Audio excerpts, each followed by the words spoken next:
SideCar in New Braunfels, and we brought the two women. This is Betsy and Di.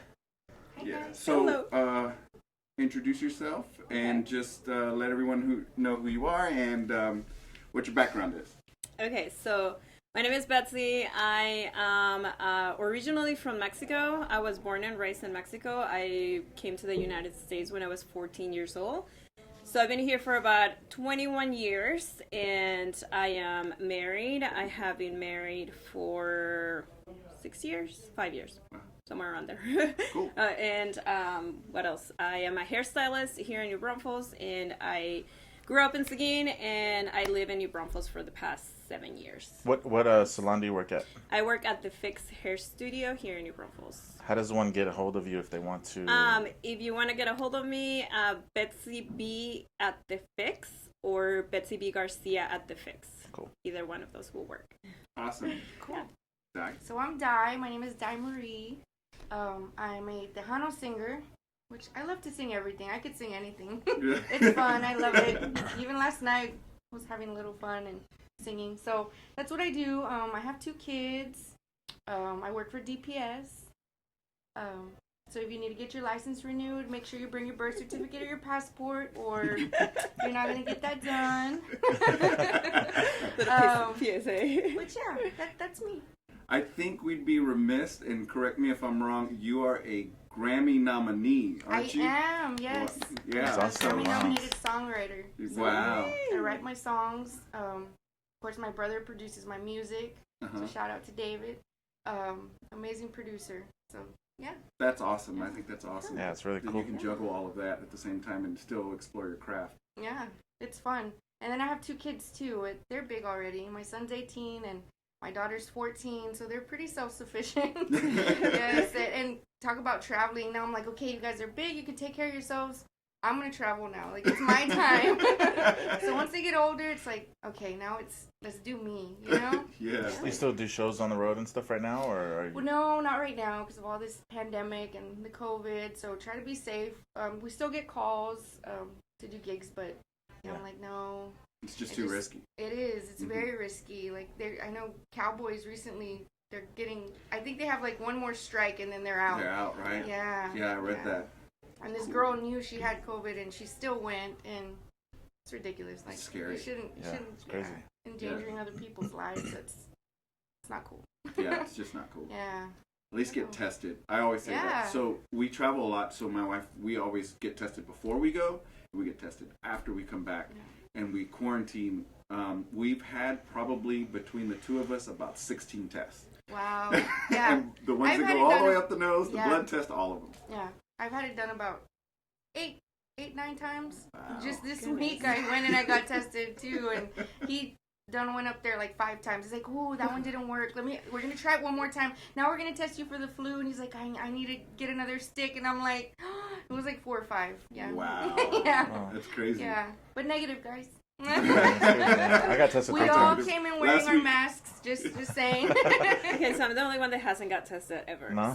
Ever? Since the beginning of this pandemic. Okay. So when we got shut down, I actually had surgery on March 20th. I had surgery.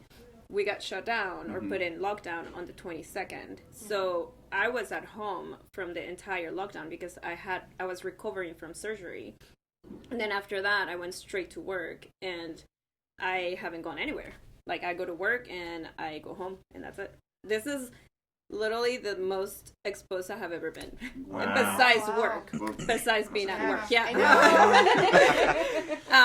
And I was saying a little bit before, the reason why is because I have so many clients. I see, like, an average of, I want to say like 100 clients a month, and my biggest fear is to give it to one of my clients, and then they take it to their home, and then they're gonna be like, well, I saw Betsy, you know? Yeah. So I want to protect them and my family as well. I have my 2 little girls at home that I've seen the videos of the little kids getting tested, and it's heartbreaking, and I want to avoid that whole situation. So. Of course. Hey, so in the in the bottom of the video, or we can put something to be able to get a hold of Betsy if people want to acquire her services and listen to Di's music as well, right? Would that be cool? That's all you have to do is just Dimery, D-I. Yeah. It's an easy Google. Super easy, yes. Yeah. Okay, guys, so the reason why we're here is because we got a lot of feedback. I mean, a lot of feedback about people saying they wanted a girl's perspective on some of the relationship topics that we talked about and some of the sex topics we talked about. So I know you're very familiar with the mic and the camera, so I asked you. And then we're going to discuss Bitcoin a little bit privately. And then for you, you're active on our chat, and you express your opinion, and we really value that. So what I want to start with are some of the things that you two saw that maybe you're like, oh, I have input on that. Is there anything that you two saw? Yeah, what stands out to you guys that you've heard? I think when Frank was talking about that kind of like the 50-50 thing, about you do 50% or something about the cleaning, and if I cook, you clean. Household stuff, things that are chores that you have to share with the other person because you're sharing a space with that other person. Yes. Yeah.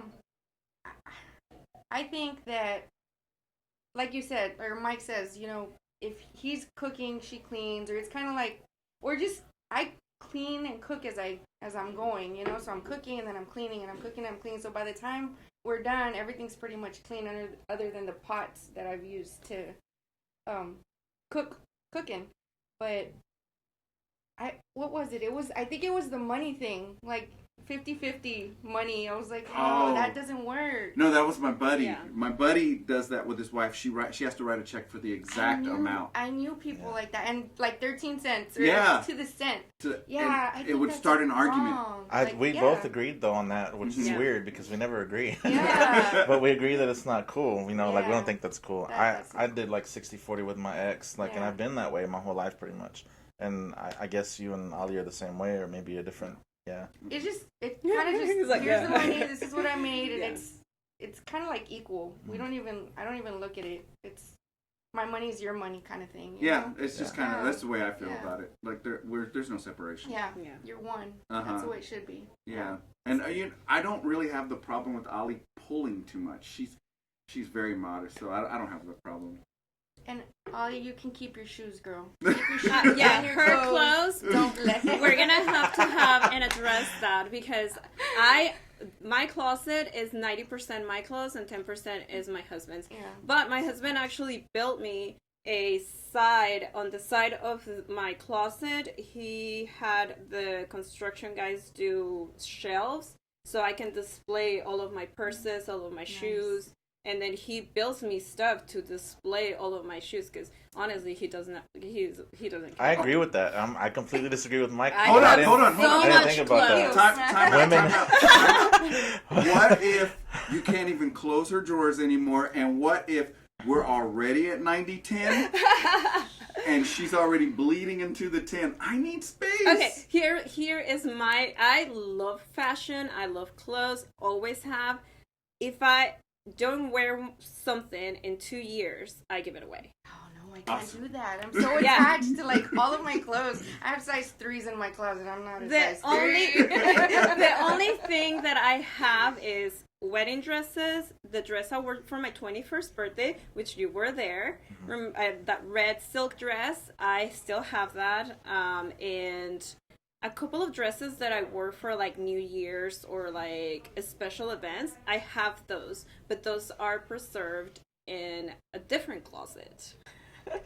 Wow. Because then I start going into a different closet. The truth comes out. Yes, those are still. I don't have a problem with that. I agree with the ladies. I think they need to have like 3 closets just to have enough for all their stuff because y'all do like a mix and match of stuff. So, and I understand it.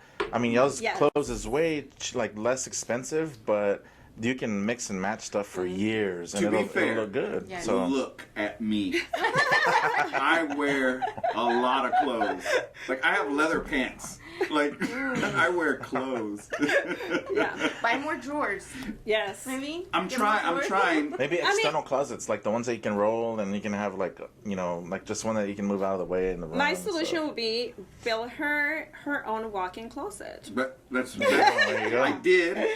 and I tore it down. Okay. So now we're building more of it, but it's still not. It's not big enough. Not enough. Yeah. It's really that many clothes. So good for Allie. Yeah. I'm so proud of her. You aren't helping. This backfire on you. Yes, it did. Going back to the relationship part where you were saying like it should be 50-50, I kind of disagree with that. I think, you mean chores, like household chores? Yes, sort of. But I feel like a relationship doesn't have to be like 50-50 or 20-80 or, you know. I think you have to pull and give. You know, it doesn't have to be like a certain number. Like, sometimes I'm at a 20 and I need my husband to give me that 80. Yes. But there's a reason for you being at a 20, right? Like maybe you work too much, you've been taking care of the kids all week, you're tired. So that's exactly how I feel, because if you remember correctly, I said that I think that it's really whoever makes the mess has to clean it. Yes. But unless the person is tired, then you make an exception for your partner because you know that they've been doing a lot or they've been busy a lot lately or they have all this other stuff going on. So I mean, it just depends. But I think it's if you make the mess, you got to clean it. If you're free, you're just chilling, you ain't doing nothing, you need to go clean that. Oh no! I think there has to be a compromise, right? I think it's fair. And then you have to look at the big picture, like. My husband is very, he is military, so things have to be done a certain way for him. So he does his own laundry. He hates how I make the bed, but I don't care because I make the bed the right way. I hate the way she folds clothes. Yes, he does too. So I don't touch his laundry. He does his own laundry, and he helps me with the girls' laundry. Now, my oldest does her own laundry now because we are... So she's old enough to do her own laundry. Now, my little one, I have to do hers. So I do my laundry, which is a ton of it, and the little one. But when I have super busy weeks, my husband helps me with the laundry, and he has no problem with that. He cooks, he cleans, he picks up, he does everything that it's left behind because I had a busy week. Now, I don't touch the outside of the house. I will never, ever, you will never catch me mowing the yard, ever. I am my wife to I'll mow the yard. I'm a total like, diva. Calories, I will not do it. And that's amazing, and I praise girls that would like to get dirty. I am a diva. I do not do that. I will mow the lawn. I'm not afraid to get dirty. I love being outside too. So. That's cool. That's cool. I'm cool with that. My wife is... I don't know where this came from because I didn't get this from my father or anything like that, but I won't let my wife pump her own gas. Oh, I hate pumping gas. I think that's a man's job. Sorry, guys. I don't think women should have to pump gas. I don't. Unless she's alone, then of course she has to pump gas. If I'm alone, I have to do it. But if he's in the car with me, or any man's in the car with me, and I pull up to the pump, you better get out and pump my gas. That's a red flag. It's a red flag. So Frank's the only one single here, right? Yeah, I'm single. I'm the only one single. I guess so. Yeah, you gotta pump her gas. Okay? I mean, if the girl's special, I'll pump her gas. I don't get that. Like he's already. I'm just kidding. I don't care. It doesn't matter to me. See, like the strong, independent woman in me is like, no, I can pump my own damn gas. I can change my own freaking tire. I can change my own oil. Do I want to do it? No. I have women friends. I have one woman friend in particular that she hates for a guy to do things like that for her. Really? She's very no, I can do this my damn self. And she gets offended. She gets really pissed off. Wow. So it just depends. Everybody's different, I guess. It's so funny because I know how to change a tire. I know how to change oil. I know how to do all of the things that I just choose not to because I'm like, no, why would I want to do that? Yeah. I'll break a nail and that will be the death of me. Seriously, no. If I can pay to go get my oil changed or if anything, I mean, I'll go and I'll get it done. But if I can do it myself, I'll do it myself too. I've changed car batteries, changed tires. I mean, I had to kind of learn how to do all that myself. And I've changed my brother's tire. My brother's 27 and he's looking at his flat tire like, what am I going to do? I'm like, let me teach you. You're going to learn today. Yeah, for sure. Hey, that's good because there's a lot of guys nowadays that are coming up without, the father figure and You go to AutoZone. I've gone to AutoZone myself, and I've seen like young guys that can't replace the battery, and I'm like, man, dude, I gotta show this kid. I've had to show people, and it's crazy. So for a woman to know that, that's a really good. I think it's a good thing. That I don't know. Do you know how to change a tire, Betsy? I know how to change a tire. Oh, that's good. She just said she knew how to change a tire. I didn't I'm hear not that. a grease monkey at all. And I know how to change for oil. them to do everything. Me too.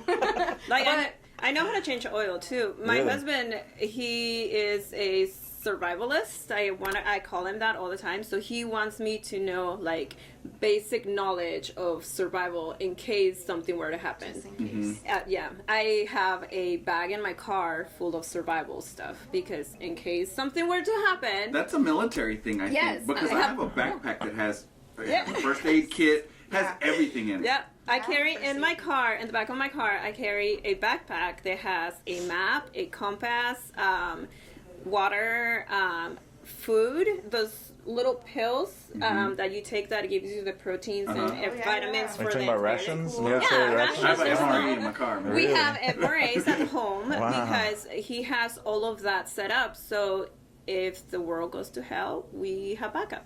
Yeah, it's just how much longer you're going to survive. Yeah. Yes. I'm not crazy about it. I don't know. I just don't want to get caught without Yep. something. Yeah. That's what he says. That's exactly, and I think that's the military thinking. Yeah, military mentality for sure. Absolutely, you I can don't get the care boy if I out get of the called out or military, but not. you can't get the military out of the boy. The man. Right? Man, Yeah. man, That's sorry. disrespectful. I apologize. The man. Okay, so more on relationships. When you are looking at a first date and you're looking for someone, do you guys have rules, or is there things that someone new will say will creep you out and you're just like, I'm out? Like, or do you have stories that you can kind of elaborate on? I think personality for me, or being just charismatic, it has to just outshine. You know, your personality is who you are. You know, and I think that when you meet someone for the first time, or even going on a date, I mean, you'll know right away. You know, like, oh man, this person is freaking awesome. Like we vibe super well with each other, and if you just don't feel that and you just don't click, I don't know, it kind of just dies stop there. texting. Yeah, like, sorry, I'm gonna ghost you. No, I'm done. Yeah, you just know. I think you just have this feeling. And do you think that's a woman's intuition or something like that? Because, like, I don't know if I can speak for Frank, but me, I'll be like, well, this wasn't too great, but yeah, she's really hot, and I'm gonna keep going or keep messaging. But her. hotness would only get you so far, you know. Because then after a while, I mean, we're gonna age, and then that's gonna fade, and then So really, you're what? stuck with this boring person. And, Yeah, exactly. So know? for me, I'd have to say that once it's only about physical attraction, then it only becomes one thing for me, in my mind. Like it's always just gonna be sex. Like that's it. But if there's more, maybe she can pull herself out of that just being physical thing by how she handles herself the second time, in my opinion. But so yeah, it just depends. If it goes to shit the first date, and her personality is trash, but she's got a great body and she wants to see me again, then it's only gonna be one thing for me. So that's how. So, full disclosure, I'm just going to be honest. My wife's going to hate me about this, but my wife and I were a one-night stand. Like, it was just like, I'm in, she was in for it, and that was it. You're in trouble now. She's like, you're putting my business out there. This is why I've been with, and this is why I say Mike and I think alike so much, because I had 3 relationships, and you said that I only had 3 relationships before Ali. I had 3 relationships. I was married once before. We got divorced. I hoe around. I'm not gonna be honest, because I did. I absolutely did. I was single, and I had been with the same guy since high school. So I hoed around, and I got pregnant. And then that relationship was absolutely disaster. I mean, it was abusive from the start. He was very mentally and physically abusive, and I stayed only for the sake of my child, because at the time I did not have anyone in my life, absolutely no one. This person, who's the father of my child, he isolated me from everyone I knew. And you know, like, I did not talk to anyone from the past because I was in this relationship with him. Mm-hmm. And when I got pregnant, it just, my whole entire life went to hell. I lost my job. I was technically homeless. I had nowhere to go. I had no help. I had no one. So I stayed in the relationship until my child was born. And then I said, I'm going to give this relationship a year. And if in a year things keep going the way they're going, then I'm going to walk away.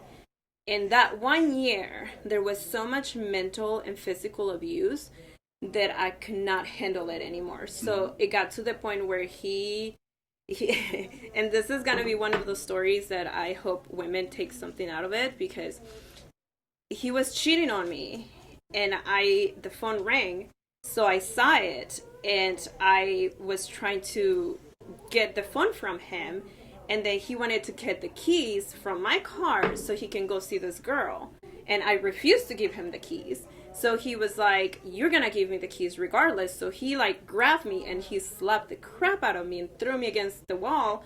And at that moment, I was like, that's it. Like, this is it. He had choked me before. He had thrown me before. He had done so much physical stuff before. Then at that moment, I was like, okay, I'm done. So I called. Thankfully, my mom had come back because my mom was in Mexico for a year. So she had come back to the United States, so I had somewhere to go at that moment. So that's when I called my mom and I said, Mom, I need you to come and pick me up. And she said, what happened? I said, don't worry about it, just come and pick me up. So she came in, I threw all of my stuff and my daughter's stuff in black trash bags, and I left. I left them the car keys, I left them the phone, I left everything behind. And I mean, I left so much stuff behind that he ended up like throwing it away because I wouldn't go back to get it because I did not want it to get sucked back into the house.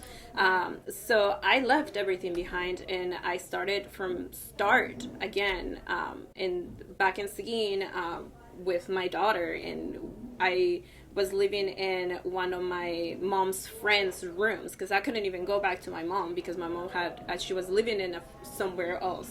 So I had to go to one of her friends' house to live there until I can get back on my feet. I had no job, I had no money, I had no car, I had nothing, absolutely nothing. And here I am 5, 6, 7 years later, no, 10. She's gonna be 11 this month. So it's been 10 years since I walked away from that toxic relationship. And do you think that's where some of your strength comes from, like in your character? Yeah, absolutely, 100%. When people ask me all the time, like, do you regret ever meeting him? And I say, no, I do not regret meeting him because the person that I was before is absolutely nothing like the person that I am now. Mm-hmm. And this is where I come from. When people that have known me for the past 20 years, I am not the same person that Frank met when I was 19 years old, because Frank knows me since I was 19.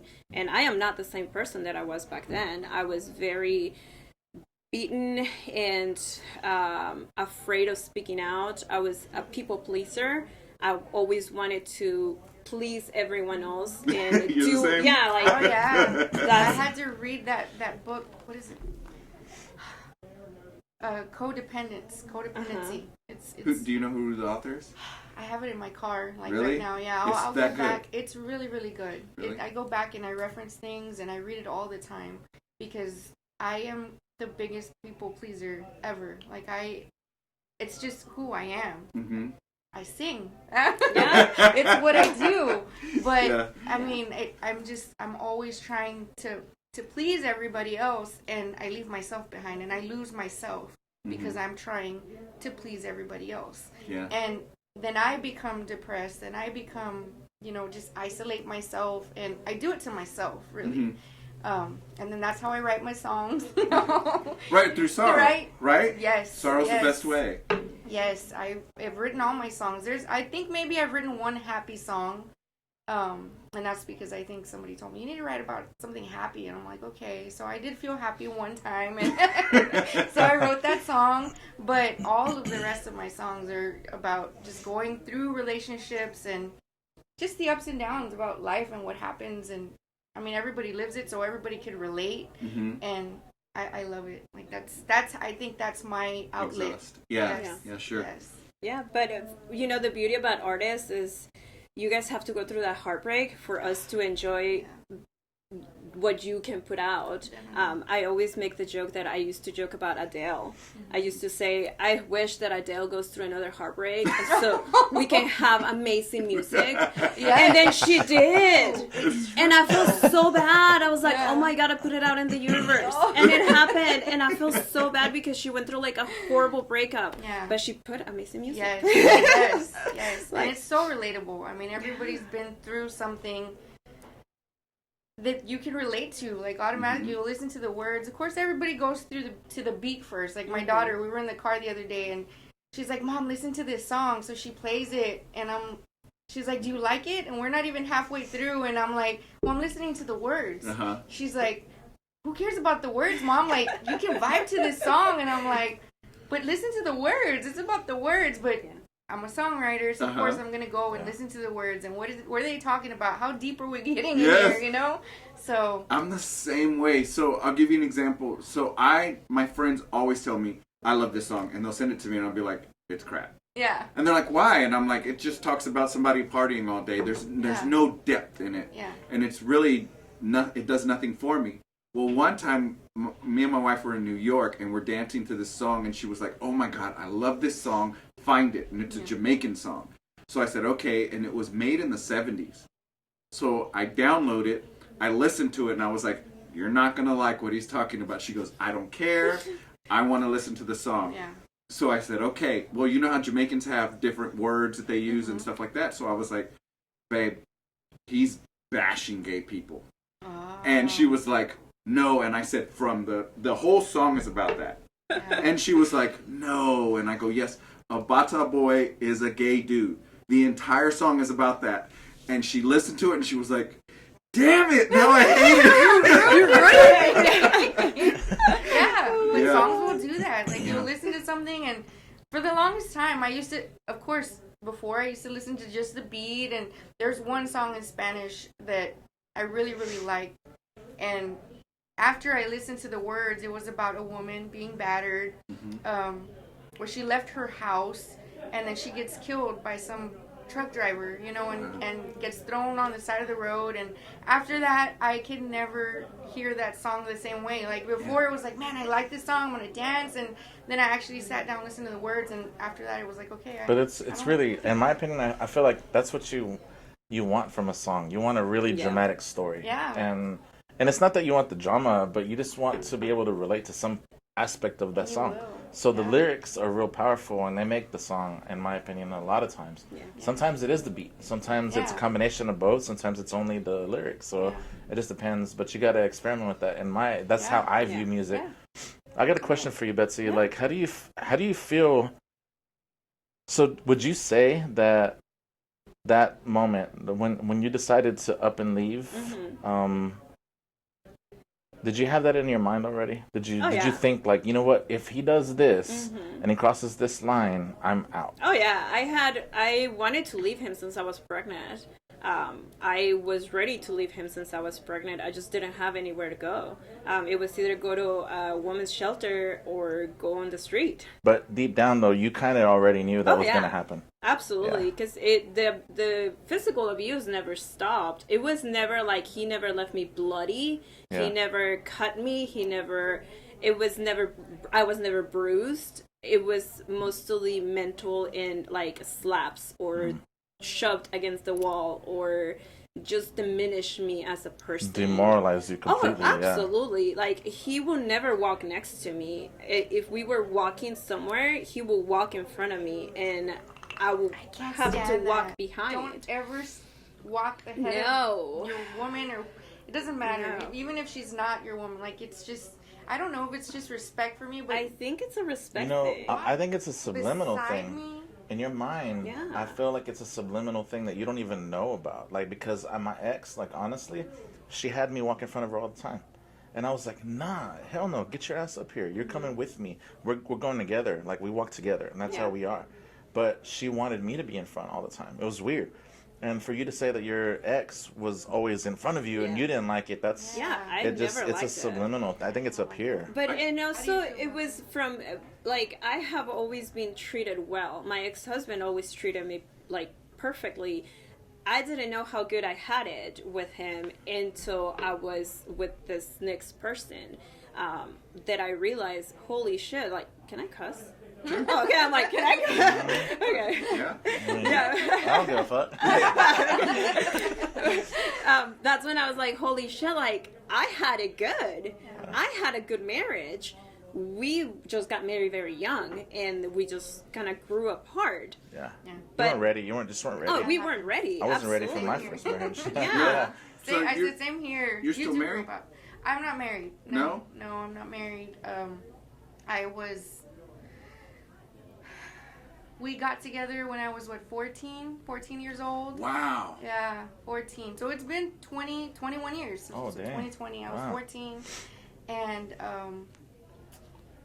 we just grew apart. We had kids, and kids take so much of your time. Like you said, you have all this responsibility to this person or to this little baby that you just had, and you're like, God, it really does take everything from you. That's your baby, and then so you lose sight of each other because you are too busy taking care of the baby, working, cleaning. Like you just don't. You need to make time for each other, and that's what we were talking about earlier, just making time for each other. And if you don't, then you lose sight of each other and you start to look elsewhere or stray.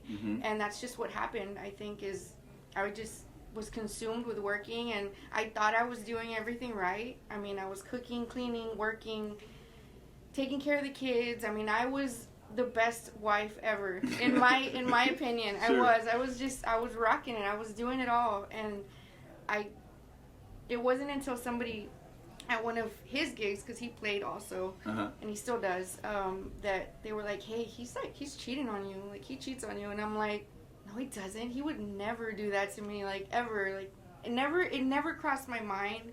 It's almost like when somebody just plants a seed and you're just like, what? Like, no. Or maybe I was just young and naive and I didn't know any better, thinking, oh no, like, we're perfect together. There's no way that he would ever do anything to me. And boy, was I wrong. Once you start digging, you will find. So if you wanted to find something, you start digging, you're going to find something regardless, always. So is cheating a deal breaker for you? I'd be a hypocrite if I said yes. Because it's not. It hasn't been. It should be. Because I think cheating is wrong. If there's a problem in your relationship, I think that you should voice it out and say, hey, you know what, I don't like this, or this isn't working out, and just talk about it. Communication it's key. You don't like something, you say it. Hey, I don't like this, or hey, we went out, you said this and I didn't like it.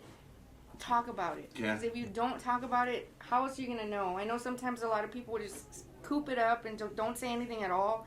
I'm not that way. Like, if I don't like something, I'm going to tell you. And if I'm upset, I'm going to tell you why. Like, you're going to hear it. You made me mad, and you're this is what, like, and everybody, I think everybody should be that way. Why do you, not everyone is. You're right. Not everyone is. But why do you think communication is key? Because then you lose sight of each other. You start... Is it for trust issues? Is it because you want to establish trust? Is that the reason why? You should already... I don't think trust is the issue. I mean, you should already trust the person. If you're with them, you have to trust them. You have to. And if you don't trust them, then that's a whole... I think that's an issue within ourselves. That's things that have happened in the past. But just talk about it. So communication is key, just because it is. Because you got to find out how everyone in the relationship is thinking, how like you don't like something, or even if she doesn't like something about you. Like, I think that's how you learn each other. You know what I mean? That's how you get to know each other and learn to love each other. Your dislikes we're not gonna love everything about each other. There's just no way. Except for me, you love that. Is cheating a deal breaker for you? Now, yes. Now. Because I have come to love myself. I have come to with age and maturity, I have learned, and soul searching and being aware, I have come such a long way from where I was with my previous relationships, where my ex, who's the father of my child, with him, I forgave him as he kept cheating on me. I was, the first time that I found out he was cheating on me, he accidentally left his phone in my car, and the song by Jason Mraz came on that what is that song called? It haunts me forever, because every time it comes on, I'm like, I hate this fucking song. Because it's a song that came on his ringtone, and it was like a love song. And I answer it, and it was a girl. And I was like, how long has this been going on? And she's like, about 3 weeks. And I'm like, well, how many times a week? And she's like, a few. So she was aware of me. She knew I was around. So I forgive him. Like, is it called "I'm Yours"? That is. Yes, that one. I'm yours. Oh my gosh, I've that never song. heard it. Oh, it's. You've never heard it? No, You probably have. I'm probably gonna listen to it just so I can feel your misery. Yes. Yeah. Right? Yeah. So I did forgive him, took him back, and when after I took him back, that's when I got pregnant. And then he kept cheating on me the entire time we were in a relationship. And then after that, after I left him, I was like, never again. Never again will I stand that. And then I was single for about a year. And that's when I had, I went out, I had fun, and that's when I met my husband. And my husband now, he was a one-night stand. I met him at the VI. Nice. We met at the VI. That's where y'all met? I remember partying with y'all when y'all were new. At, what was it? Is it Shenanigans? I don't know. The name of the Right 1604, and that's when I met him. It was that same night, and he had his friend with him. That was a different night. So we had met a different Before night. that, Before that, he was out with his friends. I was out with a friend, and we met that night. And I just took him home. I was like, "I'm gonna take you home," and he was like, "Seriously?" And I was like, "Yeah, like you're gonna come home with me." And I took him home, and I mean, I'm. That's what every guy wants, ladies. Just so y'all know. Oh yeah, actually, like this is what happened. I walked back from the jukebox, and he's standing there. And my friend was talking to his friends, and he was not paying attention to her, which I found odd, because she's the type of person that she likes all the attention on her. So she was talking to all of the guys, and all of the guys were like, adoring on her, and he wasn't. So I was like, okay, I'm gonna talk to you. So Smart. Yeah, so I went and I talked to him, and I was like, come here, let's go have a beer. And he's like, okay. So I bought him a beer, and he looked at me, he's like, no one has ever bought me a beer. And I was like, well, lucky for you, I'm going to buy you a few. So we just sit there, and we had I bought him 3 beers. And then after that, he was like, okay, I can't allow you to keep buying me beers. I need to buy you a beer. So then we just kept drinking all night, and he never left. And so that one night stand turned into this beautiful relationship, right? That's awesome. Ladies, that's how you get a man. Yeah. A beautiful. No, but just hold kidding. on. Yes. But that's different. So I take it just based on that, his personality is probably not as fiery as yours. No. Oh, no. So Not at all. you have to be the aggressor. Yes. And the guy's more of, okay, well, I'm going to stand back. So, yeah. So I was going to ask you, do you think you could do something like what she did? You can be honest. I don't know. I mean, I think I am pretty an aggressor also. I'm very dominant. I have to kind of be in charge. And I've always been that way. I told my mom ever since I was little, I should have been a boy. I should have been a boy. And she's like, nope, you shouldn't. Her mom is here, by the way, just so you guys know. I take her everywhere with me. She's like my little sidekick.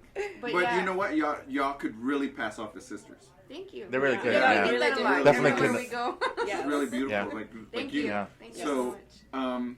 yeah, that's pretty cool that you can be friends with your mom. Yes. Because a lot of girls can't. No. Yeah, no, she's like my best friend. My mom and my daughter are my best friends. They really are. So does she know like everything about you, like everything? Do you go into detail? Yes. Really? Wait, what kind of details are we talking about? But yes, I do. I'm like an open book with my mom. Her mom's nodding yes, by the way. Wow. Wow. You know, I've had a girlfriend like that did that same thing, and I was like, really? You told your mom about last night? Yes. I would tell my mom. Yes. I I tell my mom everything. And then she knows too. She just knows something's wrong, or when I don't have to say anything, and she knows. Yeah. So. That's awesome. She's your best friend. That's cool. She is. Yeah. My mama was my best friend, so I feel you on that 100%. My mama. I just thought I felt open with my mom. So like, I mean, this is kind of crazy, but she would wash the sheets of the girls that would come over because we were very young, and a lot of them it was their first time. So my mom knew what was going on. Yeah. You know, so she was like, hey, this does this, don't do this, and she would get after me about it. But, and I just have to be honest with her after a while. That's cool. But I think I'm very dominant. Like I said, I always say I should have been a boy, cutting the grass, being outside, and just doing man things. I'm totally down for it, you know. And I always tell her, like, I should have been a man, Mom. Like, I should have been a man. I don't know why. I know I'm not a man, but I should have been, because I'm a hard worker. I do everything that a man should do, like step up and take care of your family, and like I have all of those traits. But I mean, I guess a lot of women do too. You know, we independent women and feeling empowered and. Absolutely. I think that's where the independent woman comes in, and not so much of a. I struggle with the feminist or in the feminism, or is that even a word, feminism? Because I do pride myself on being a very independent, very feminist, but I'm a princess. I'm a diva. Oh, like, yeah. I am on both. Yeah, like I am on both sides. Like you're schizophrenic. You got hell yeah. I have multiple personalities. Which one did you want today? Right? Yeah. I'm like, you caught me on a good day. Yeah. No. Yeah. Ask my husband. He's like, holy hell, who am I dealing with today? Do you name him? So when I was single and I didn't want a guy to remember my name, I will go by Elizabeth because my name is Betsy, and a lot of Elizabeths go by Betsy. So if by any chance I ran into somebody and they were like, "Hey, Betsy," and the guy will be like, "I thought your name was Elizabeth," I can be like, "Well, yeah." You know, bullshit. Same thing. But I always went by Elizabeth. Elizabeth is a wild one. She's been put to rest. Yeah, right. She's on a hold.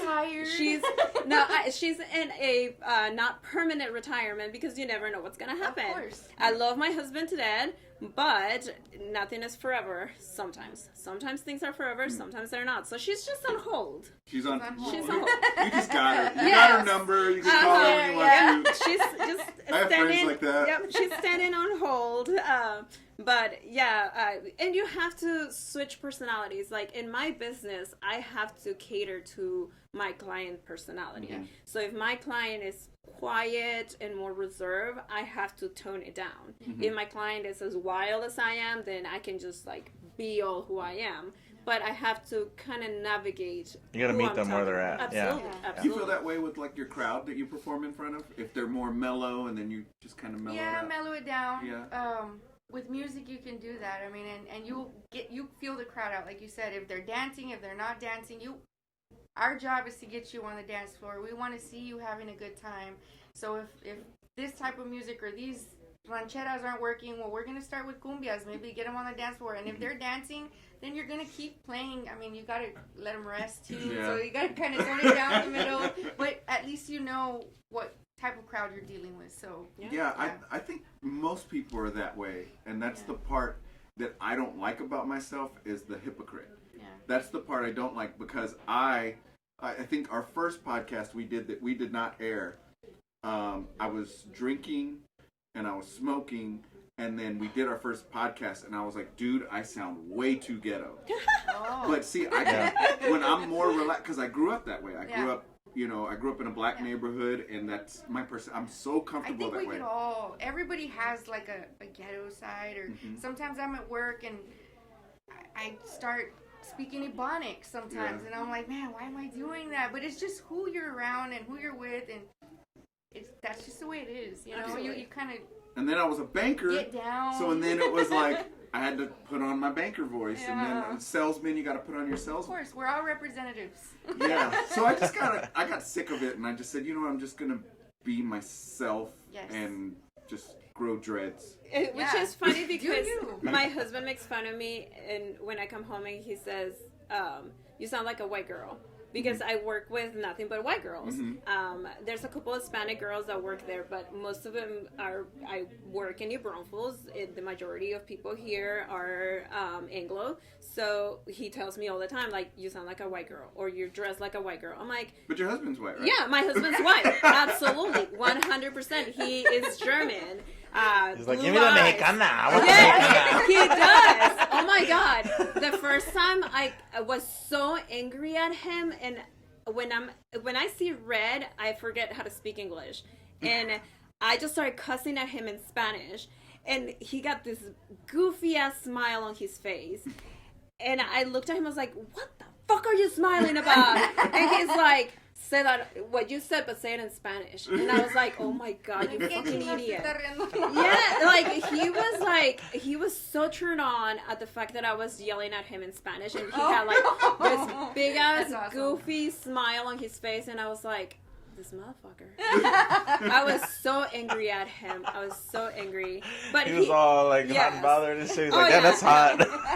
Yes. He's like, do it again. Get mad more right? He does that. I think he pisses me off on purpose, so I can start yelling at him in Spanish, and he likes that and he tells me all the time. He's like, I marry a Mexican girl. I want that Mexican girl out of you. Nice. He's like, if I wanted a white girl, I would have married a white girl, Yeah. Which I get it.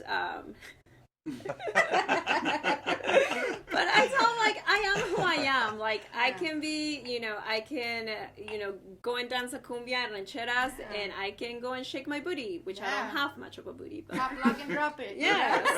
Well, the little butt that I have, I will lock, drop, and drop it. Hey, but that's a goal for this year, right? Yes, that's my goal for this year. I got to build it up. I got some. I don't know. You got some work. I got some tricks that hopefully they'll work. That's next on my agenda.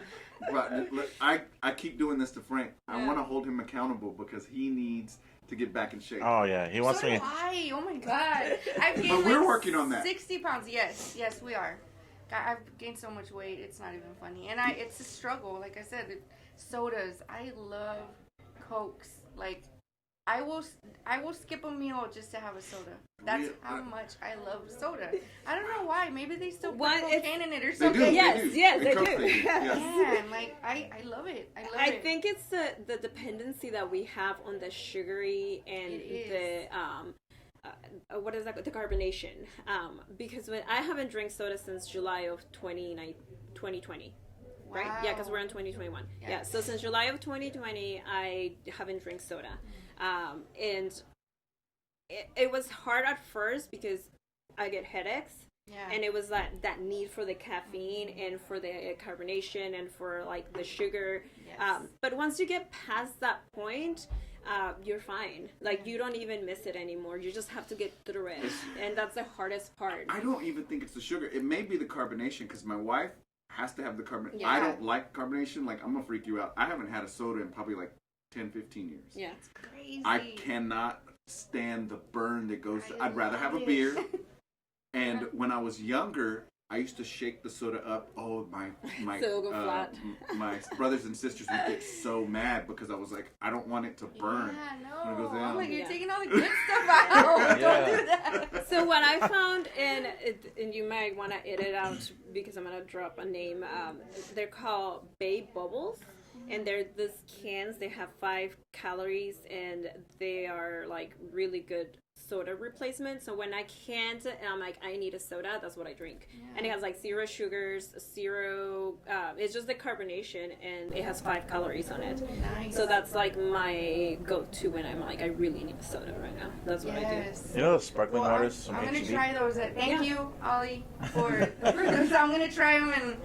The Zevias. Yes. Yeah, the Zevias. Yeah. There's also some HEB have carbonated waters like strawberry. Waters, yes. Yeah. Those are good too. Good. I was like, dang, that's crazy. Yeah. And you could replace that. They're good, yeah. Sodas with that. I'm gonna try really hard. And I've never had a problem with willpower. No. No. Like when you set your mind into something, you do it. It's once I make, I'm the type of person that's all the way in or all the way out. And I think that's the reason why I've been so loyal to my wife. Like I've never cheated. Well, hold on. When we were dating, we cheated on each other the same night. Oh wow! Yeah. Did y'all break up for the night, or did y'all? No. So she went to the coast, and I went to Austin. I ran into my ex-girlfriend, and I cheated on her with my ex-girlfriend, and she cheated on some guy she met on the beach. You know what I mean? So and then we came back, and I had a really big ego back then. But then all her girlfriends told me. Not anymore though. I still battle with that. So all her girlfriends called me, and they were like, "Hey, Ollie cheated on you." I was like, "These are your girlfriends." Those are not your friends. Oh my Those goodness. are not your friends. So they told me, and then I was like, "Okay." So I went to her house, and I said, "Hey, what'd you do this weekend?" I went to the beach. Really? You cheat on me? And she was like, "Yes," and she cried. And I got into this little argument with her on how I couldn't trust her. And I walked down the steps, and I was like, You did the same shit, can't Mike. do that, You yeah. did the same shit. So I waited. I mean, my pride was real big. I drove all the way home, and then I called her, and I was like, I cheated on you, too. Wow. I'd have been so mad. Like, really? You just gave me all this shit, and then now you're going to tell me. That was so tough for me. Back then, now I can just be like, this is what happened. But, yeah. For real. Yep, that's... So communication is key. Going back to that, like, just be open. I think the more honest that you are, the better. Yeah. The better. Do you think, because I said this, I say you can communicate all you want to, but if they don't understand you, there's a difference there that's too. a big deal yeah, too. because I That's had a really girl big deal. that I used to date, and she just had this idea of the type of person that she wanted me to be, but I wasn't that person. And I would tell her, that's not me, that's not me. But she was like trying to mold me, I guess. struggle with that too, because I've. So then what y'all are saying is that it's not just tried communication. To mold. It has to be Also. communication. It's a project. Communication It to the is. point of understanding. That's what you have to resolve. You got to get that down. And whenever you are communicating, you have to be able to understand each other. Do you understand me is a good question to ask after you say something anytime you're communicating. I don't know, because even with that girl, she would have said yes. She would Really? have said, yep, I understand you. But it wasn't Registering. Yeah. Just doesn't register. My But I think ex that's- would never understand me. I would say something and she would get 3 different things out Oh of it. yeah. I heard that on your... Wow, how did you get that? Like, I'm shocked. Like, literally, like, how does that even happen? Maybe she was just looking for a way out or wanting to fight with you, you know? I don't know, I man. think She that was- sometimes... There were red flags over there. Sometimes we hear what we want to hear. Yeah. And I think, and as women, this is something that we struggle. We are meant to be fixers. We're meant to be mothers and caregivers, right? So when we get in a relationship, we want to fix them. It's a project. Yeah. We want to make sure that this person that is either a male or a female or partner, we are going to fix them and take care of them and mold them into That's how this. y'all feel? Most women, Really? that's Really? how they are. Yeah. That's how we are. So every time you dated a guy, you're thinking, I could fix this Yeah. about him. Yeah. Yes. Not I could maybe work with this thing. Yes. Yeah, like I can get past this little like things that I'm not comfortable with, but we'll work through them and then we'll find a solution to that. And maybe like if he drinks too much, it's okay because he will love me and then he won't drink as much. Yeah. If he's a cheater, it's okay because he will love me so much that he's gonna stop cheating. Yeah. He's a bad person. She's so right. And that's how we think. That's Like how he's we a are. bad person, but it's okay because he's gonna fall in love with me, and then I'm gonna make him. Yeah, he's gonna change. He's gonna change, and that's a very toxic trait that we have as women.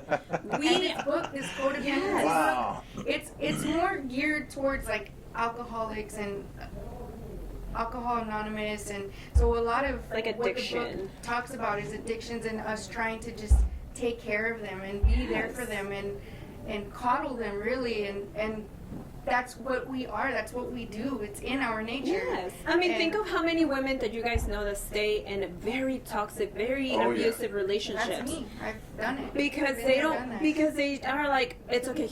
I'll fix him. It will be better. If we have a kid, it will get better. If we have a dog, it will get better. Excuses. If we remodel our home, it will better. Like, we find those little excuses that we think that it's going to create a better relationship. So, any example that you used earlier about your relationship with your baby's dad? Yeah. Did you feel that way? Oh yeah, absolutely. So you thought in your mind that you were going to be able to change. Yeah. I see the potential in him, and to this day, I see a lot of potential in him.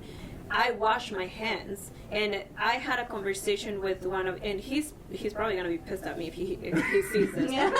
Whatever, he knows. Anyways, his last relationship, I was probably the cause that she left him, because she came up to me and she said, "I want to talk to you. Why did you leave him?" So I told her 100%. Yeah. I left him because of X, Y, and Z.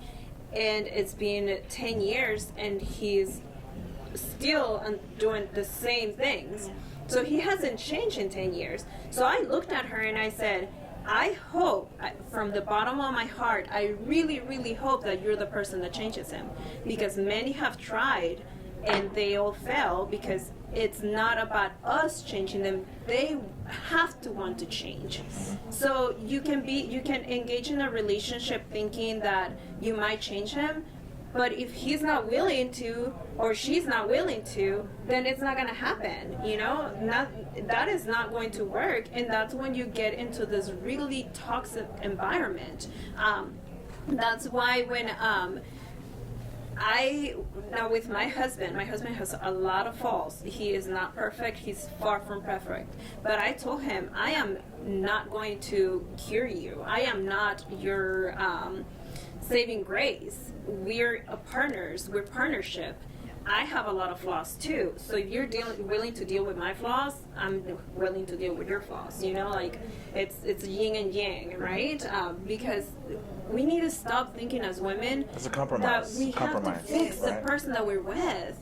Because a lot of men have a lot of ugliness in women too. We all do. Yeah, we all do. As humans, we have some ugliness that if you harbor that ugliness, is going to create this really bad environment, that it's bad for everyone around you.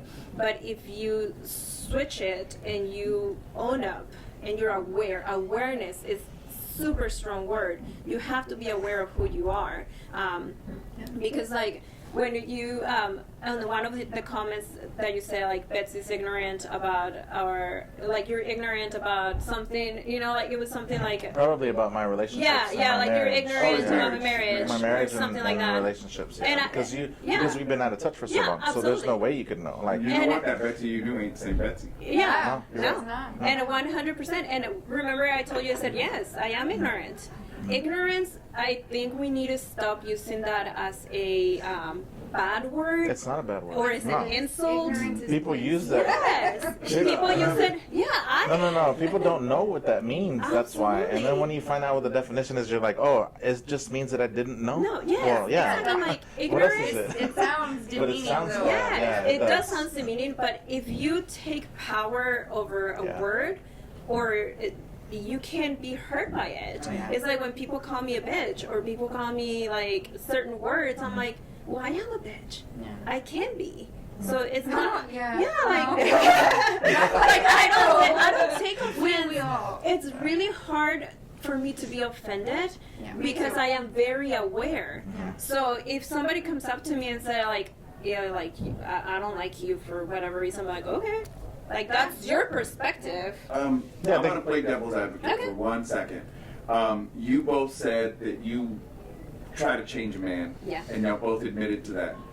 So, why do we have to accept you as you are? See, that's a great question. No, but that's a I good was question. curious. Yeah. Did you feel the same way that she did about as far as like changing a guy and a man that you're dating? You feel in your mind you can change this person. Like there's something that you. It's like Mike said. It's a project. Like it is. Like we just the more that we need to change, or we're accepting you the way that you are, but we're wanting to change it. Like, we want to change the things that you do, and you don't want to go with me over here. Well, eventually you're gonna come with me. We've had this conversation before. I'm like, well, why? I want this, and this, and and he doesn't want to do it. Well, guess what? He's doing all of those things now.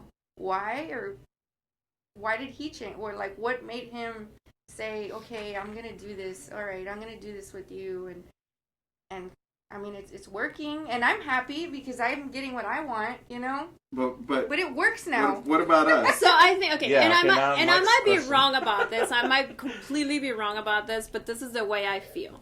Men are, you guys take women, and you're gonna like that person, but you know it's physical attract. You're gonna have a physical you're going to be physically attractive to that person first, right? And then you start finding out these little things that you don't like about her. And then you will end it. Okay. Mike says different, though. He says that he likes the brain first. Yeah. He don't care about looks. See, Mike, you're a whole different person than a regular man. You are very different. Say that shit. True. Because it discounts my entire.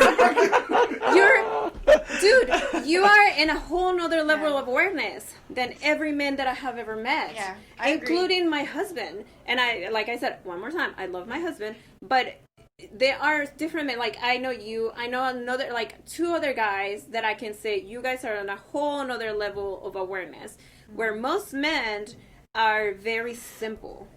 You like complication. You like to dig into things, and you like to know the whys. Yes. Where a man is like, and I'm looking at you, Frank, because I'm sorry. No, I'm okay with that. I totally accept that. 100% okay I'm totally fine with that. You know, other type of men that are not as aware is like, oh, well, she can cook and she can clean and she can work. Well, whatever else she does, I don't give a shit. You know. Am I wrong? And that's why you allow the closet to over fucking crowd. Okay, wait. Can you tell me again in slow motion? Slow motion. What do you mean? Like, okay, so because I don't look at their brain first, is that what you're saying? No, not necessarily their brain. Okay. I think I know what she's saying. Like, you're not invested in the rest of everything about her other than what she looks like. Yes. At first glance? Yes. First glance, it's not about the brain. That's for me. Yeah. I'll be honest. And that's like 90% of men. Yeah. And even... I don't think Mike is like that either. I think I'm going to call him a liar on that. No. I admire beauty. Don't get me wrong. I admire the flower that's there, but I'm not going to pluck it until I know that it doesn't have thorns. Shit. If that flower is beautiful as a rose, you're going to want to look at that motherfucker. No, I said I'll look at it, but I'm not going to invest in it until I know... Like there's, I can deal with that. She's got to be brilliant. She's got to be like I like getting tangled in their mind. But also, you like to be challenged, and that's why I feel like that's why you and Ali have worked for so long, because I don't think Ali will not challenge you. Yeah. Well, when I first met her, she was pretty simple, but then it was like I kind of felt like I was showing her things, and then it was like awakening this. Yes. Because when I meet a girl, and even my girlfriends or girls I'm attracted to, when I meet a girl, I look at them and I'm like, I can see the absolute best girl you can be, and then ultimately I get disappointed because we're human. And my wife is like, you have that problem. That's your problem. Yeah. So every time I get a girlfriend and we become close, because I'm closer to girls, like I have a lot of girlfriends. Every time I get a girlfriend, we become close. My wife is like, do you already know how this is? So I find out the hard way. Yeah. But what do you mean, like? Okay, so like more in depth of what I mean. Like, I feel like when men meet, when men, or like if you're attracted to somebody in the opposite sex and they want to know, like, I feel like, how am I trying to put this? I guess most men don't ask too many questions that are like meaningful. Because once you start opening up, they get bored. Because honestly, they do not care. 90. I think the men don't care. And I don't know if that's just my personal experience, because I don't feel like I feel like most of the men that I talk to, they're just honestly just looking at my tits.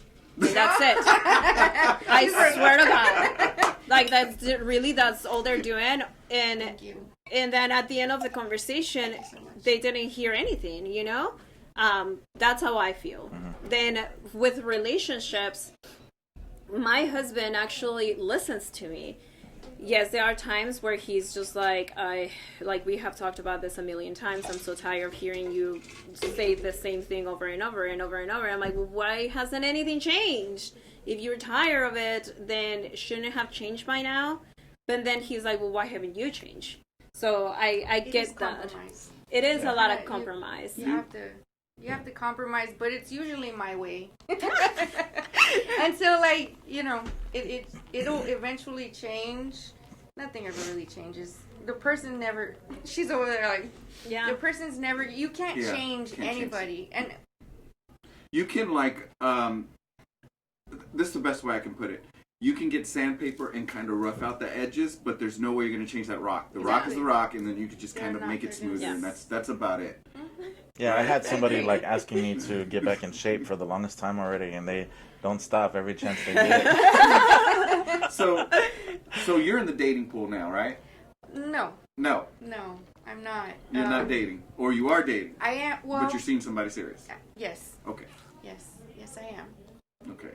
That's cool. I was just curious about how dating goes now, because now you have apps and you have different things, and either one of you use them. I don't like apps. No, I don't like apps at all. Yeah. I don't think, I'm more of a going out and meeting people.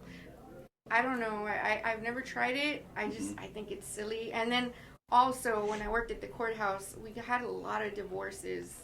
I met him on Farmers Market, or I don't even know what it is, farmers.com. Yeah. Oh, really? Yes. So a lot of divorces came through with people that were how did you meet on a dating app? And it was like, oh, man, that was your first red flag right there. I mean, you shouldn't have done it, you know. But I mean, that's just my opinion. I don't think you can take shortcuts when it comes to relationships. I don't think you can take shortcuts. Like, you got to have a strong foundation when you met this person. Yeah. You got to have. The communication has to be there. The trust has to be there.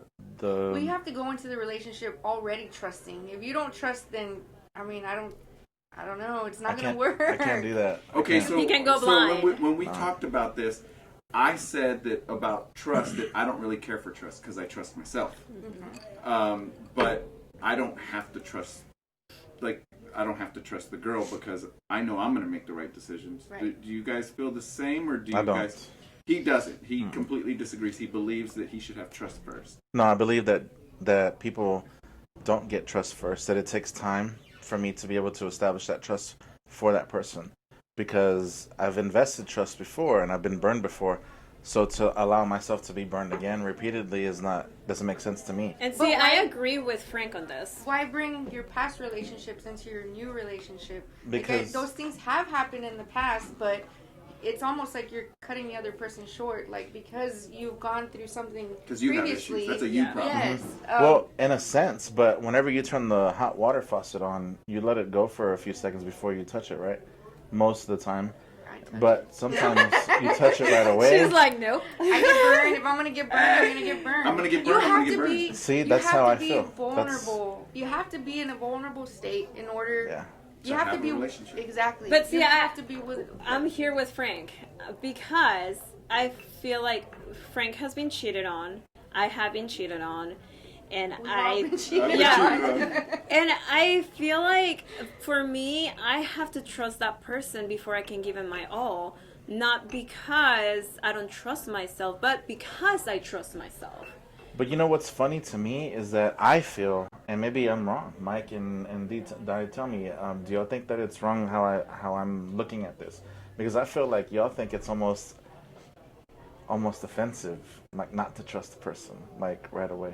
No, I just think it's a natural flow, and I think that you're putting rules on something like a constitution, and you want to go line by line and say, did they meet this criteria, this criteria, this criteria? It's just a flow. So why is it offensive to not trust the person right away? I think because that means that you don't trust yourself. And that means that you got a little bitch in you and you don't want to bring it out. But see, I disagree on that. I disagree too, because 100%, because people are out there that are nasty. They just want to cheat on you. So how are you going to just give them all the trust and then you're going to be how well do you trust yourself in order to make the right decision? I know what I'm capable of, but I know what I would like to do and what I wouldn't want to do. So I think the reservation is just a big problem overall. But I think it's like, okay, so, and I'm speaking from my personal experience, and to this day, when my husband does something nice for me, I'm like, why in the fuck are you doing that? See, but that's a you problem. Yes, it is a me problem. Yeah. I mean, he bought me, like, every time he buys me expensive stuff, I'm like, what the fuck did you do? That's like the first thing that I go to. Not me, man. I always like, man, thank you so much. No. You thought about me. I'm like, and I make this joke. I made this joke on Facebook the other day that I was like, when I've been with the same guy for 10 years, and to this day, I'm like, what the fuck is his end game?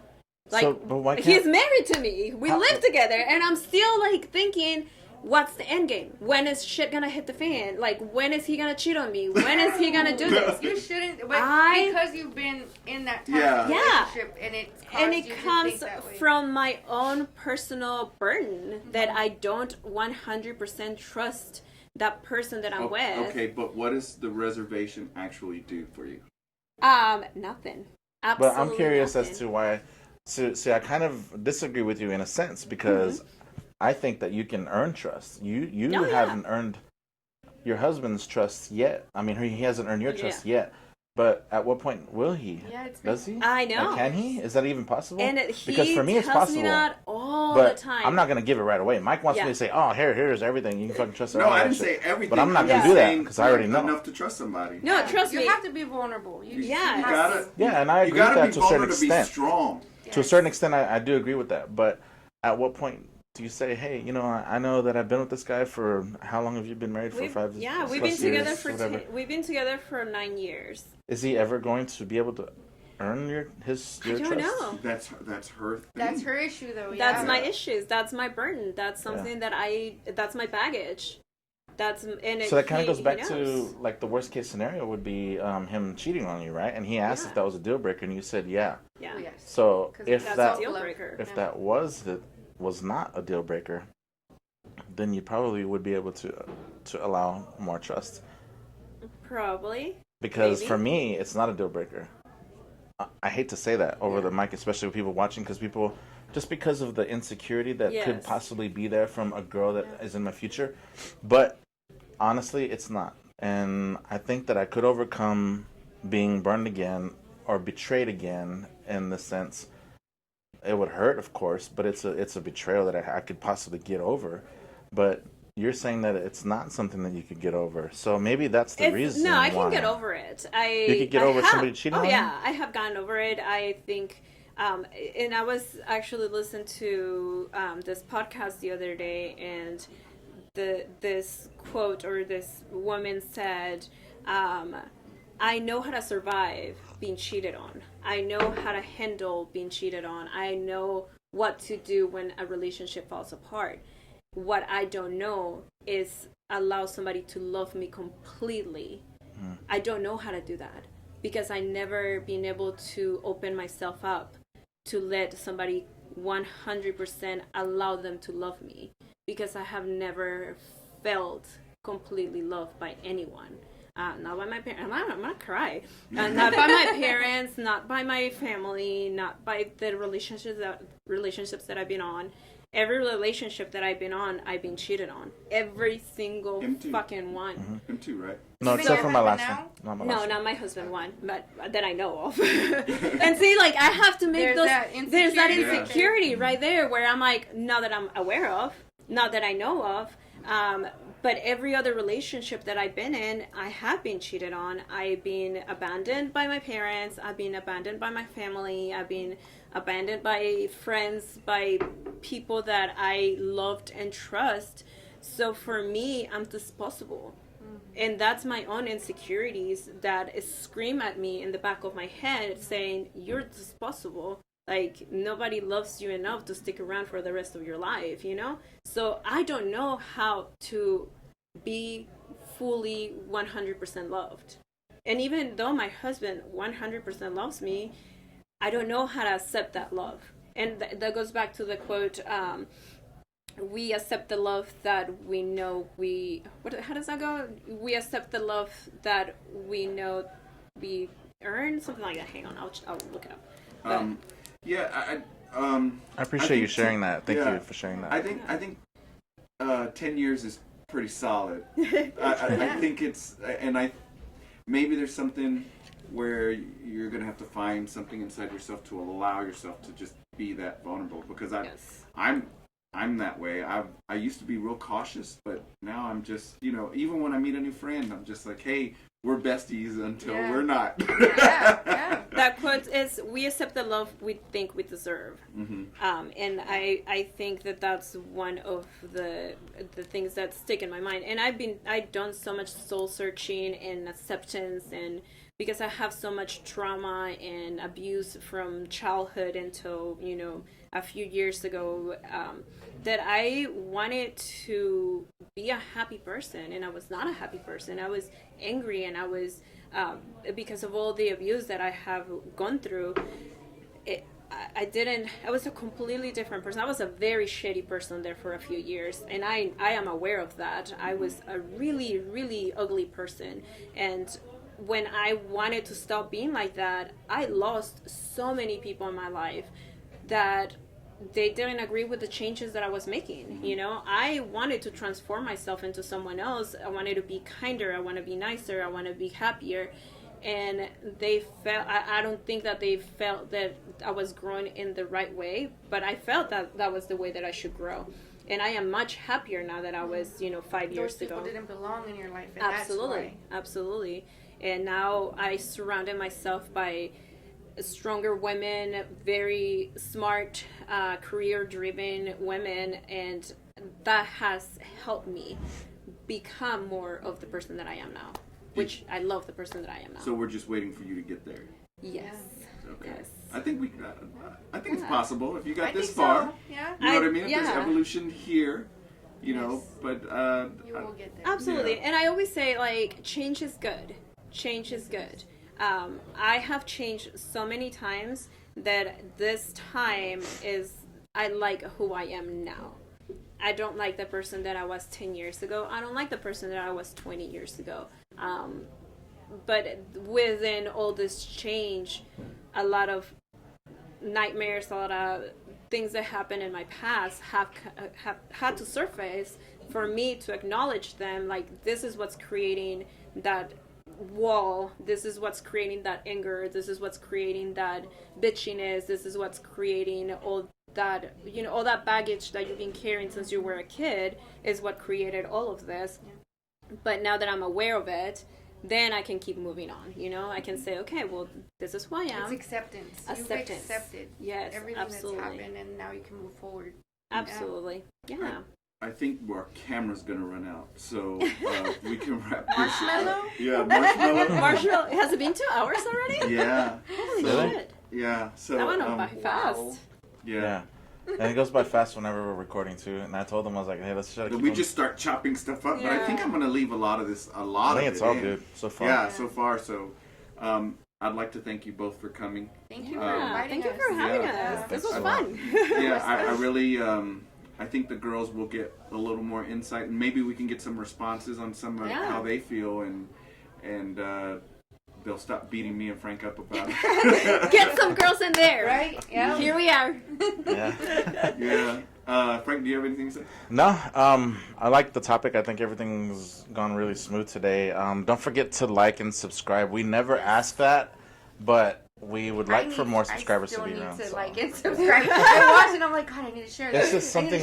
Yeah, we forget. Yes. We actually, Mike and I have forgotten, and I told him, hey, can you add it to the end screen maybe? Right. And so I didn't think so many people would watch it. I didn't and either. Now it's just like more people are coming on and on. I mean, we just started and we're doing okay. I mean, then we have like 50 people averaging the watch. They're watching it on average, 50 average people. time, so it's pretty incredible. And I watch it on my lunch hours. So. I watch it while I'm getting ready. As I'm doing my makeup, I'm like, okay, what do they have to say? Yeah. I mean, it's bullshit. Yeah. What the hell am I gonna yell at Frank about? Let me see what beef I got with Frank today.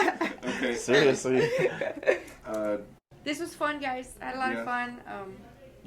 Like and subscribe to my music also. Dimery. You can find me on Facebook, Instagram. Dimery Music everywhere. And YouTube. I have 2 albums out, and new music coming soon also. So. You still write? I still write. Yes, That's awesome. I love to write.